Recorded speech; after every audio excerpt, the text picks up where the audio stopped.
Imagine you're a grown man, you're away from your family, and you see what appears to be an impossible task.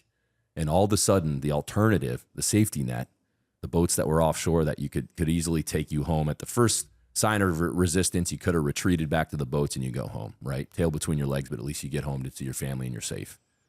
By eliminating that, these guys had no other alternative. And really think about what that would do psychologically to someone in that situation, right? They were all in, slide your chips in, no off ramp anymore. And I think there are a lot of times in our lives where we need to apply that same mentality.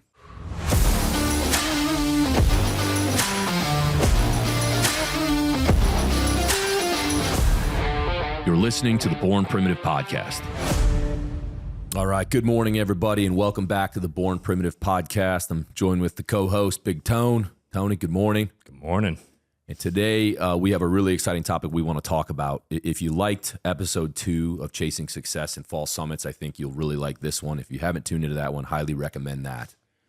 Today, we want to talk about the concept of burning the boats. What we mean by that, of course, it's a metaphor, and it talks about the commitment to something and eliminating any off-ramps or any alternatives in that course of action. And we're going to get into how, by having safety nets or off-ramps, it can limit your abilities to succeed on the task. And hopefully we'll pull out a few different examples in your life that might be relevant for when you might need to burn the boats. But first, I want to give the analogy and kind of apparently where it all started. Now, there's a few historical examples, but the one we're going to talk about is a pretty interesting one, and it goes back to the year 1519 with the Spanish conquistador Cortez. And Cortez was wanting to conquer the Aztec Empire that had a lot of treasures. So he brought 11 ships and 600 men over, and they made landfall. And Cortez realized they were greatly outnumbered. No army had conquered it in over 600 years. Apparently, there had been some men plotting to steal a few ships and escape to Cuba. Needless to say, Cortez realized that some of the men were questioning, the feasibility of this task, and he was questioning their resolve. So what did he do once they made landfall? He ordered his men to burn the boats. And that's what happened. He brought his boys in and said, fellas, if you want to get back and see your families, the only boats we're taking back are the Aztec ships. Those guys had no choice. And obviously this is an extreme example. We're not promoting To be invading other lands and conquering them, but a really interesting historical example that has been used in all types of business classes and things like that. And that's exactly what happened. They were able to, in less than 2 years, conquer the Aztecs, and it was a successful campaign. And I want to really kind of try to conceptualize the psychological impact that must have had when he gave that order to burn the boats. Imagine you're a grown man, you're away from your family, and you see what appears to be an impossible task. And all of a sudden, the alternative, the safety net, the boats that were offshore that you could easily take you home at the first sign of resistance, you could have retreated back to the boats and you go home, right? Tail between your legs, but at least you get home to your family and you're safe. By eliminating that, these guys had no other alternative. And really think about what that would do psychologically to someone in that situation, right? They were all in, slide your chips in, no off ramp anymore. And I think there are a lot of times in our lives where we need to apply that same mentality. I think there's also times we shouldn't, right? Having backup plans and off ramps, I think, is not a bad thing, depending on what we're talking about. So, Tone, I kind of gave the intro. What do you think about all that? So yeah, what I think would be worth digging into right away is trying to recognize those moments where it is that this analogy works and it's time to burn the boats. And then, like you just said, the moments where a contingency plan or an off-ramp is appropriate. So I think with any decision in life, we make a risk assessment kind of on where our decision making is going to go. So give us what's an indicator for you that maybe it is time to burn the boat. Yeah, I think one example is just following your gut. If your soul is on fire and you're constantly thinking about something and you're up at night staring at the ceiling, that's an indicator you need to burn the boats and go all in on whatever it is you're thinking about. For me, that was, and this is one of the examples I actually wanted to give, was joining the military. That was something that I was going to do since 8th grade, and then my family kind of talked me out of it, and I kind of shelved that dream for a year, and it was eating me alive. You know, I was literally staying up at night staring at the ceiling, thinking about it all day long, daydreaming, and you know, I started secretly training again to get back into the game, and ended up doing it. But that was my indicator. You know, I wasn't going to let my dreams die staring at the ceiling. Just wasn't going to happen. And you know, then I got out to military training. And this was actually the first real example I want to give, because for me, this is the most extreme I've ever experienced the necessity for this burn the boats analogy. But, you know, went out to military training. It was a pretty extreme experience. You know, we started with over 200 dudes, and within 3 weeks, we were down to 19. Every single guy there, for the most part, was a complete stud physically. From all different backgrounds, walks of life. You had Division I athletes, all Americans. You had a 19-year-old kid who had never played sport. It was all across the board, but everyone was very determined. They had sacrificed a lot to get a seat at the table to see if they could hack it in training. But very quickly, the cold water, the lack of sleep, injuries, stress, all of a sudden, those things start compounding, and you soon realize guys started justifying in their mind, oh, well, I can go back to being a bricklayer or an accountant, or there was even a dentist. You know what I mean? Like, they're okay, you can start justifying it in your brain of that, you know, my dad will still be proud of me. Maybe he'll be mad in the beginning, but it'll be okay. And that came out so quickly when we really started going through the shit. And the guys that made it, they weren't any better. Thousands have done it before. Thousands will do it again. Not special by any means, just normal dudes. But the only difference was there was no alternative. It was, this is what we're doing. It really sucks. It's stressful. It's cold, of course. But hey, this is just the current reality we're in right now. And this is just what's happening. That's it. It's really that simple. And right? How did you, really quick while you're telling that, because you at this point, you were a married man, correct? Yeah. So it's not like you were fresh out of high school. So where did that why come from for you, and where do you think that came from for the individuals that were able to separate? And I think it relates exactly to the analogy we're trying to give is, why were you able to kind of set those things aside and focus on the task at hand, whereas you saw some people melt in the face of that, where, like you're saying, they fell right back on those comforts that they had gotten used to? Without getting into too much of the specifics of the actual job, the big difference was the guys that made it want to actually do the job when it was all done. The guys that didn't make it, I can't speak for all of them. I think a lot of them, though, wanted to do that so they could say they did the job. Huge difference. And of course I'm oversimplifying it. There's a lot of really good dudes that just didn't make it. Doesn't mean they're not solid. It's just they had a different mindset than the guys that did.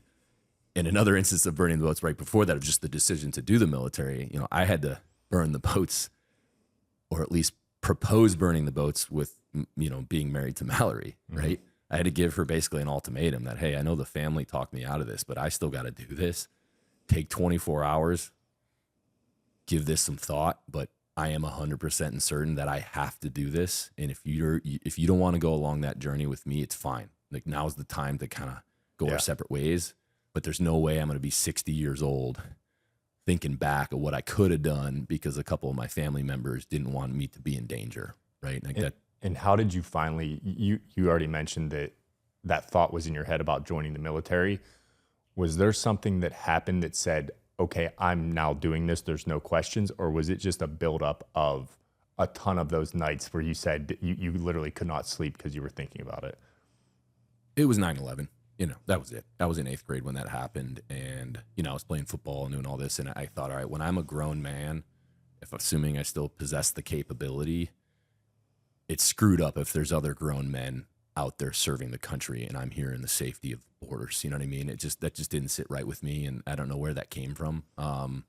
But particularly then when I got into like my early and mid 20s and I'm living this super comfortable life that was easy. I mean, you know what I mean? Like, I was good friend group, working out, good job. You know what I mean? Like, it was good to go. No reason to leave it.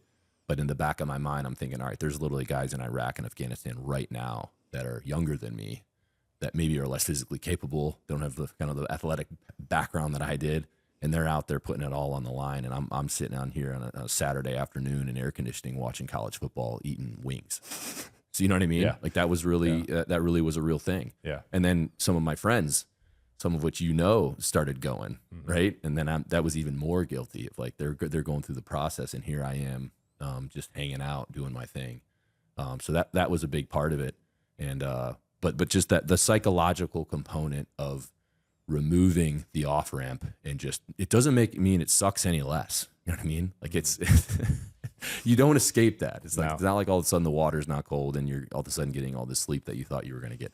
It's the same situation. It's and I think, thinking about some of the guys from Vietnam that were POWs, it's like these guys endured 3, 4, I think some of them up to 5 years as POWs, and it's like what made them get through it. There was no other alternative. Now I think obviously they could have killed themselves, so maybe you could say there was an alternative, but not like any real viable alternatives. So they made it, they endured it just because that was the situation. Yeah. And of course, these are a bit extreme. You know what I mean? So yeah, we can get into like other life examples where that might be maybe a little bit more relatable. Mm-hmm. But the bottom line is, I think the biggest point, and for the people listening, like I encourage you to, think about your life right now. And that's honestly the whole point of this podcast and this particular topic. The different components of your life right now, is you're in a car driving or whatever it is. Is it your relationships? Is it your career? Is it a random endeavor you're pursuing, whether it's you want to get your black belt in jiu-jitsu or a fitness goal or whatever it is? There's all types of things we can chase. What are the things holding you back right now? And are there things, what are those boats in your mind that you need to burn? Right? Because that's probably what's holding you back. And if you can slide the chips in and say, all right, I'm committing to this effort, all in, I think you'll see results happen real quick. But it's scary, right? By removing that safety net, a lot of people, I think, are unwilling to do that. I think a lot of people are afraid of failure. And right at the edge of failure, I think, is where all the good stuff happens, right? And I think maybe it's a pride thing. I don't know what you think. Like, people don't want to fail because they feel like they'll be ashamed or this or that. And it's like that's really where, all the success probably occurs. You have to put yourself out there. Yeah, I think the external ones are more of that, where, say, taking a business risk or a risk that could affect your family or your friends or even your status. Those ones are what you said, where those are, I think, just a straight up fear of what others may perceive of that failure. The one that I think is more subtle and even more insidious are those internal, those stories you're telling yourself in your head. And that to me is equally powerful as those external ones, as far as if we're going to use the analogy of burning the boats, is with those stories being quite literally what's shaping your reality, both from an internal and external standpoint. If you have outdated stories that you're continuing to tell yourself about a situation, about a relationship, about a job, about your dream, if you do not burn that story or find a way to grow out of that, you will stay exactly where you're at and continue to stagnate within that story. Now, doing that, as you just mentioned, it's not easy. And there, the discomfort, I think that's what stops people in their tracks, is there are a bunch of habits that are contributing to that story you're telling yourself, and a bunch of contributing factors. So to go in there and take the initiative to not only start to tell yourself something different, as far as let's use fitness because that's an easy example. You can't lose that 20 pounds. You've told yourself over, you've tried all these things. Where you start to tell that story of, yes, I can. That story, yes, you've taken step one to take the initiative to make that happen. Now there are a bunch of variables in which are going to contribute to actually shaping that into your reality. And there's the true discomfort of, and just pure discipline of, you get 6 days in, and we've all done this. How easy is it to start to fall? And it's usually one step at a time, where all of a sudden you were very disciplined with what you were eating. Oh, I'll have a snack. You eat that snack one day, you do great the rest of the day. That next day you eat that snack again, and then you have a second snack in the afternoon. That's day 2. Hey, then don't be hating on snacks. Yeah, come on now. Then day 3, all of a sudden you eat your old breakfast. It's just day 3, I'm busy. And then you have those snacks again. By day 4, you've completely gone back to what you were doing the week passed. So About momentum. yeah, exactly. So those stories, not only is it about a shift in consciousness to say, okay, maybe I can do this, or maybe I can shift the way I perceive this situation.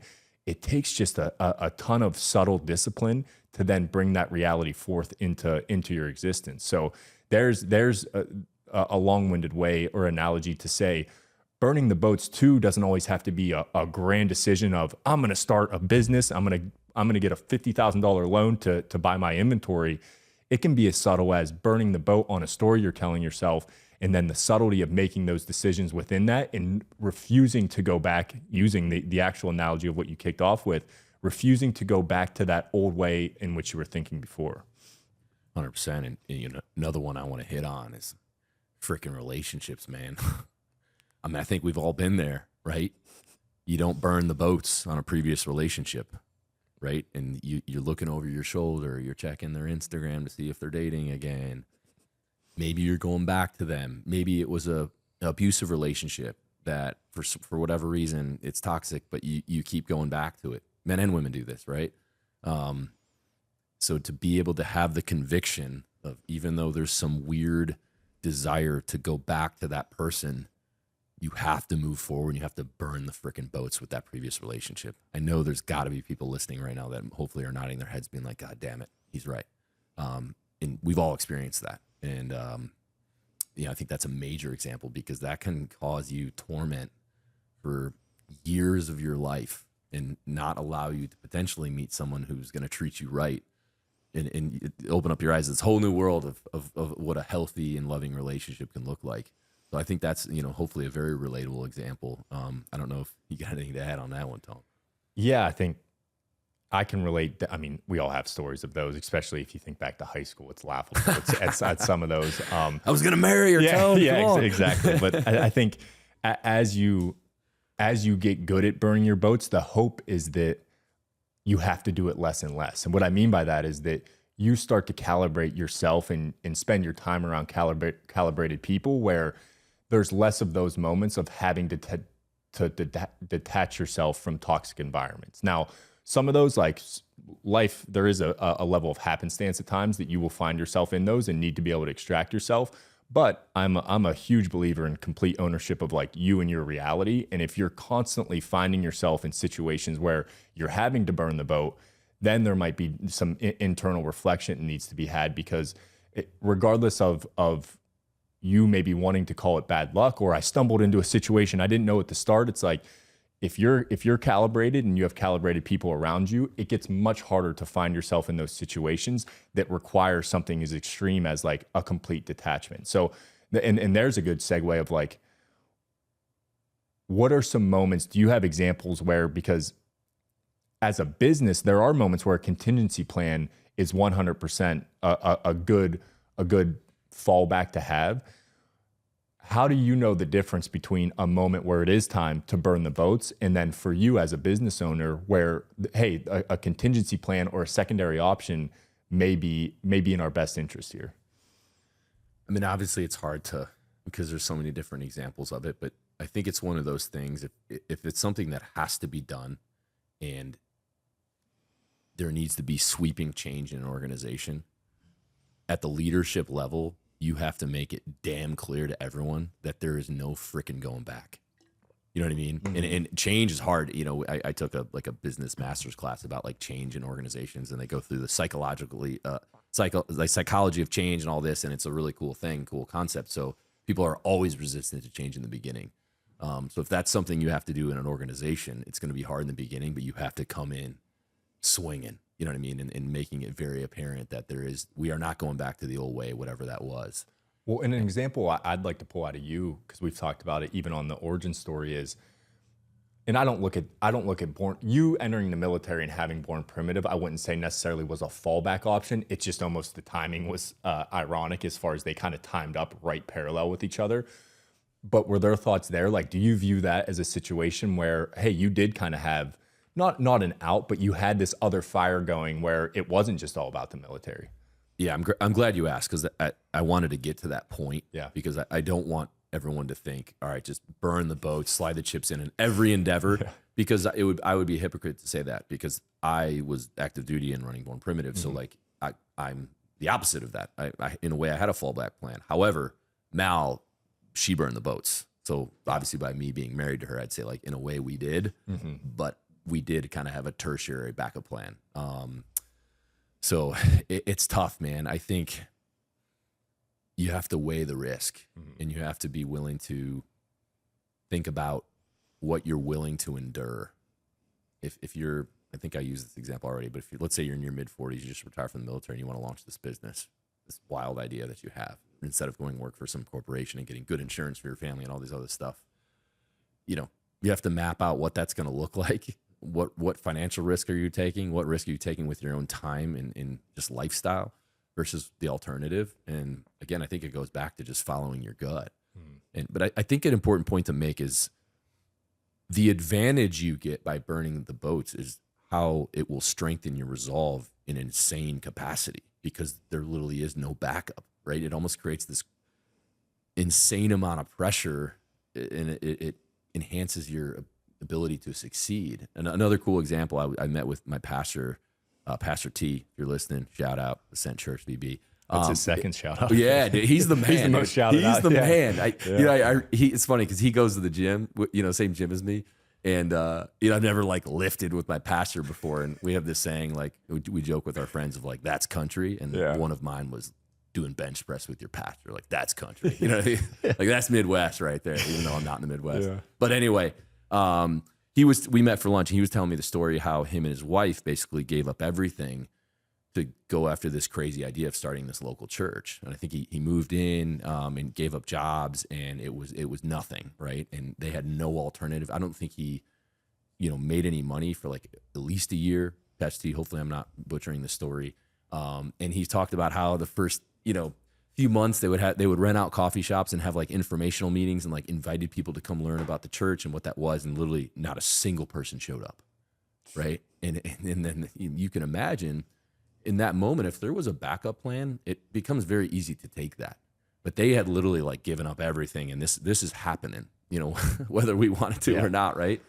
And as a result of that resolve, little by little, they started getting traction, and by Pastor T being Pastor T, like people, you know, were drawn to the message he was putting out, and he was inspiring people. And now you go there on a Sunday, they had to add a fourth service because it's freaking packed. They're trying to look for a new facility, and that was you know, over a few years. So that was just another cool example. It wasn't planned, where it's like he burned the boats.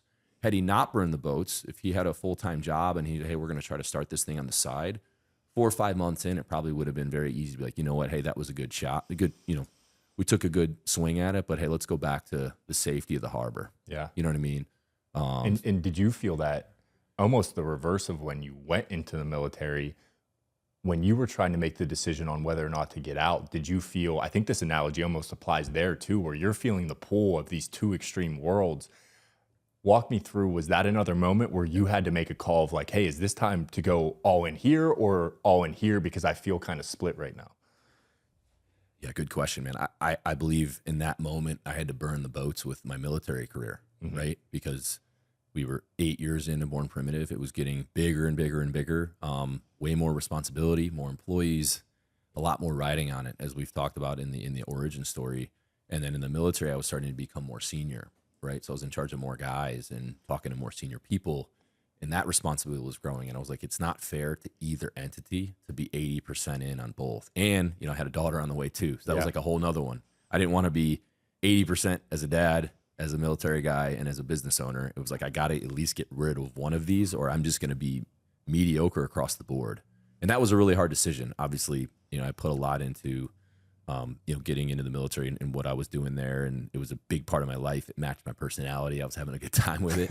That was a tough one, dude. But that was a hard, you know, it's one of those things. Hey, this is just what we're doing.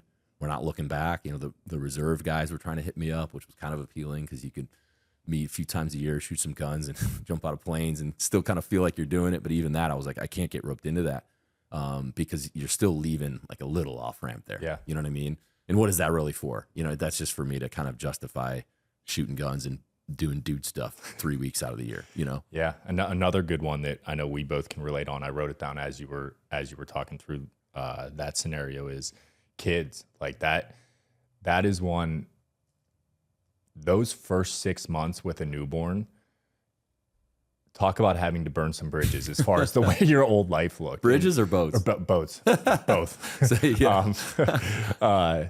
Yeah, man, that was a time where your old way of life and the old, once again, stories you're telling yourself about even the amount of time you had, your values surrounding working out, like even the relationship itself too, and being adaptable there to kind of a new story that you find yourself in.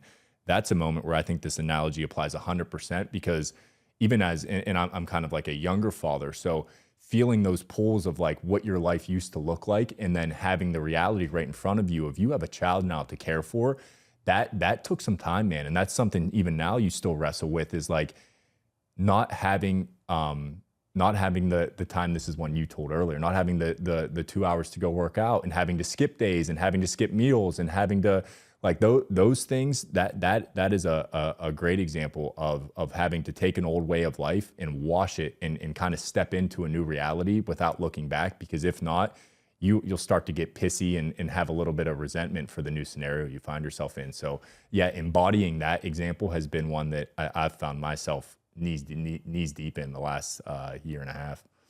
Yeah. Great example, man. I think you have to come to the realization, hopefully fairly quickly, that it isn't about you anymore. Yeah. And I think for a lot of us, and honestly, I think it's natural. I don't think you should feel guilty if you're kind of like bummed that you can't do certain things. And I'm ashamed to admit I went through a little bit of that. And these are just like the softest examples, but I always take my daughter on the beach. She always likes to go on beach walks, right? And there's always this group of people that are out there playing volleyball, literally like, that used to be us. They're still there. Yeah. Yeah. That used to be me and you, Tony. Yeah. We'd play volleyball for literally like 14 hours straight. We drink a 12 pack. Yeah, exactly. And that was our hydration, jump in the ocean between every game, and then the sun goes down and you leave, right? Yep. Those days for you and me are over, Yeah. right? And there's a little bit of you that feels like, man, that old life kind of went away, and that crew is still out there every day. So when I'm walking my daughter, I kind of look over, and I know they're going to be out there till the sun goes down, right? Yep. And they don't have a worry in the world, no responsibilities. They're not doing all that. And you kind of, walk past them, and then you go back the other way, and you kind of think, man, but, and then same thing is another super soft example, and I'm kind of ashamed to admit it. My big thing to reset at the end of the day was watching the sunset, right? Like no matter how crazy the day was, that was like my 30 minutes to like do a hard reset. Mm-hmm. And now that time is usually I'm in a rocking chair reading to my daughter and put her in her bed. Yeah. In the beginning of having to do that, I in a way I thought about, man, I'm missing the sunset, right? And I had to, it kind of smacked me over the head. Like, what do you think? What are you talking about, man? Like, look at what you're doing right now. You have your daughter asleep on your shoulder in a rocking chair. You know what I mean? And how awesome is that? That's better than any sunset you ever get. And so, again, you did have to kind of burn the boats on what that old life was. Even, of course, we all know your social life too. Yeah. Your single friends that don't have kids that can literally do whatever they want at any time, or saying, hey, we're going out, and you got to be like, hey man, I'm in sweatpants, I'm drinking wine, my daughter's asleep, so I'm hanging, And there, like, well, first off, thank you for sharing that. That's a really powerful example, because you sitting in that rocking chair is that pull that I mentioned earlier, those thoughts of, oh, I could be sitting on the porch having a beer, watching the sunset. That's that pull of those old stories, and those are the subtle things that have to get burned. You know what I mean? Yeah. It's not all, like we said at the beginning, it's not always these huge decisions of, oh, I'm getting out of the military. It's those little things pulling you back into an old way, an old almost algorithm that you ran in your head for what your reality should look like. Because the more you can sink into that rocking chair, both literally and figuratively, it's like you start to embrace not only reality for what it is, but you embrace the new you. And that over time, like I always refuse, like I don't want that to be something that happens when you're 70 or 80, because you do see that. And I've talked to even people and members of my family where they kind of have that realization once life has already passed, that like, oh fuck, if I would have just kind of gone with the waves and like let myself kind of not morph. It's not morphing, because there should be like a conscious decision behind it as well, but sink into reality as I find it, instead of always looking for either the old version of what was or a new version of what was. you may find some satisfaction and some fulfillment in that moment. Now, that doesn't mean you just sit in that for all of eternity, but yeah, that's a great one, because I think the child one is one I know myself and a lot of people could probably relate to that example for sure. I feel like everyone that's a parent has to, yeah. you know what I mean? Yeah. Man, some of these, we got a lot of these military spouses here that have kids and their husbands deploy, and we see it, man. Like it's, they got 3 kids running around, the washing machine breaks, the lawnmower's broken, this Kid and gets that. sick. Then the other kid gets sick. Then the daycare shuts down for the other kid because some kid got chicken pox or something. You know what I mean? And it's like, and then they come into work and they still get it done. And it's like, man, it's super cool. And I have such a totally different perspective now, because before, like, I knew it was challenging and this and that, but I wasn't in it. And now that I'm, experiencing it a bit myself, maybe not to the 3 kids, with your spouse gone degree, but it's inspiring, man. And it's so cool to see how some of them, I mean, they're just, they're just doing great things, and they're just like super moms, man. Yeah. Not to say we can't be super dads, but here we got a lot of the military spouse moms that are so inspiring what they're doing. Yeah. And hopefully we fostered an environment where they feel like, we have their back and we understand if they gotta, stay home and all that. So that's something we need to keep an eye on, obviously, as leadership. But yeah, I don't know, Tone. This one's hopefully thought provoking for the audience. And again, I think the intent here is hopefully offer you the ability to reflect on this a little bit. And are there things in your life, are results not happening in certain endeavors? And what are those reasons? Like you said, Tone, is it something you've internalized that you just need to get these thoughts out of your brain? Or is it in an actual practical capacity, do you need to eliminate actual off-ramps? You know what I mean? So you have no choice but to win. And if you fail, that's okay too. And we talked about the fear of failure and why so many of us are afraid of failure. I mean, I think that's a natural thing. You don't want to be humiliated. I think so much of it is driven by what the perception of that failure will be to people that are your peers. And as we know, like, people really don't care that much. They have their own shit going on. So be willing to roll the dice a little bit. And, kind of, I believe at that edge of failure is where a lot of these crazy success stories happen. Have you found, in my experience in the role I'm in now, you have to get used to taking risks. Like, that's just, and it's very uncomfortable at first. And then you get more and more used to it. And I think that's very relatable to people that maybe haven't been forced to take a lot of risk, is that feeling you just said of insecurity and am I going to be judged for this? Is this going to be kind of my identity as somebody who failed? Would you say, in your experience, would you agree with what I said, is that as you as a business owner, and I'm sure in your military career, you had to take risk as well, but have you found that it gets a little easier and easier to take those risks as you do it more, almost like a training program, that you're building a muscle? Because that is one, man, it will stagnate you. It will freeze you in your tracks if you're unwilling to take any type of risk in your life. That will completely freeze you where you are. You want to know what I think, Tone? I think the majority of people do not take enough risk. Yeah. Just in my opinion, in my life, if you're willing to take a lot of risk, you can steamroll the freaking competition, man. I mean, that's how I've approached everything, right? I mean, I got a little real estate hustle, right? Yeah. To build that, I was taking out a second mortgage to buy the next house. Most people would think, take out a second mortgage, that's risky and this and that. I didn't even think twice about it. I didn't tell the people that where I was getting the money from for the next one. They don't ask where you get the money from the down payment. They didn't know I was drawing on the other one to buy this next one, right? Yeah. And did it with the next one, And so to me, that allowed me to get ahead where, my 2 brothers probably thought that was nuts. They even told me that, like, well, you're taking out mortgages to buy more houses. Damn right I am. Yeah. I'm flanking, man. And I think so many people live in that kind of comfort, the 9 to 5, and this is the safe play. And I think if you're willing to get out of that mindset and whatever it is we're talking about, you immediately have the opportunity to kind of be in that top 1%. Yeah. And I think people need to give that a lot of thought. And it's a tough one. Like, how do you even how do you reach the point in which to make that decision to take out another mortgage? Is that education on your part? Is that you researching with a thought in your head of how can I create these additional streams of income? Or yeah, I guess just where does that come from for you? Is it just an education component, or is it just always leaning into like, where's another risk I can take?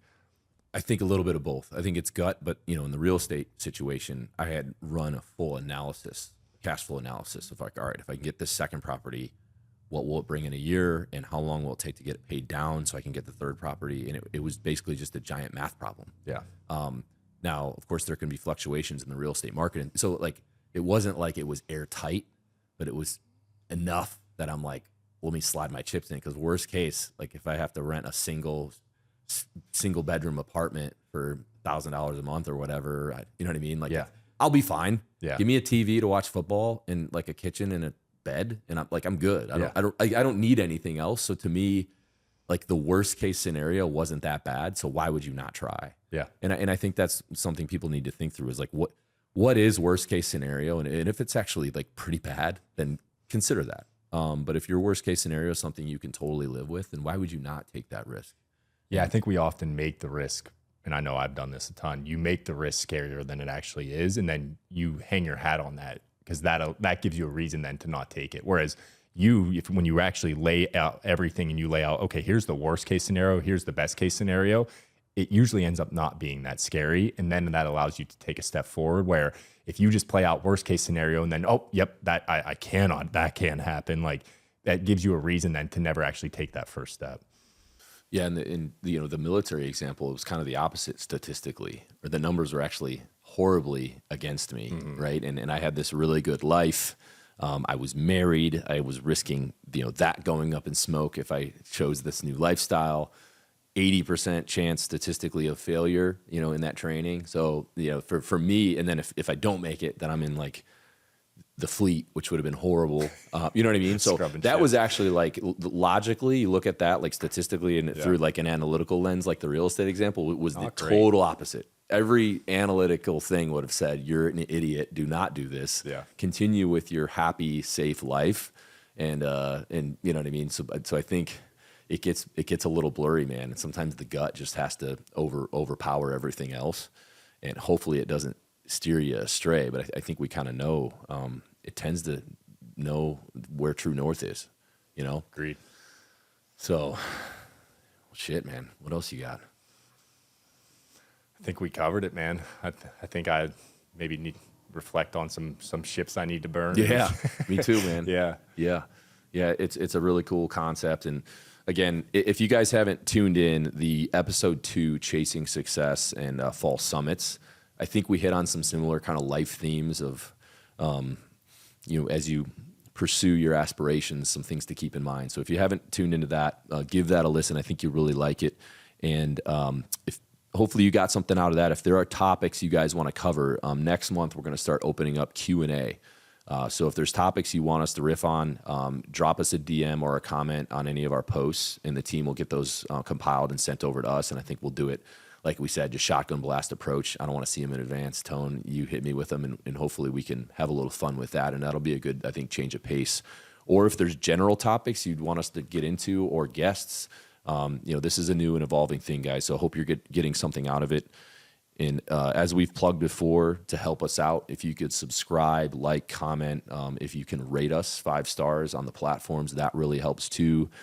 You might have heard in one of our other episodes, we were talking about how, because we mentioned certain topics, they basically shadow banned us on the charts, which is insane considering it was not controversial at all. And we were just talking about fitness and how it might help you fight deadly disease that I won't name because I don't want to get flagged again, if you know what I mean. But do all those things, guys, and thank you for the outpouring of support. It's been really cool to see the comments. And, Tony, hopefully we can keep getting better at this. I don't think I said obviously 900 times today like I did in the previous episode. We did good. My likes are getting limited. I think I probably only had 3 or 4 today. So maybe we need to instill like a push-up penalty box. Seriously. And you got to do them on air, on the table. Every is 5 push-ups. Yeah. If I say obviously, I'm giving myself 20 on that one. Now that one doesn't count because I was saying it. Yeah. But we'll clean it up, guys. Thank you so much for tuning in. Hope you got something out of that. We'll see you later.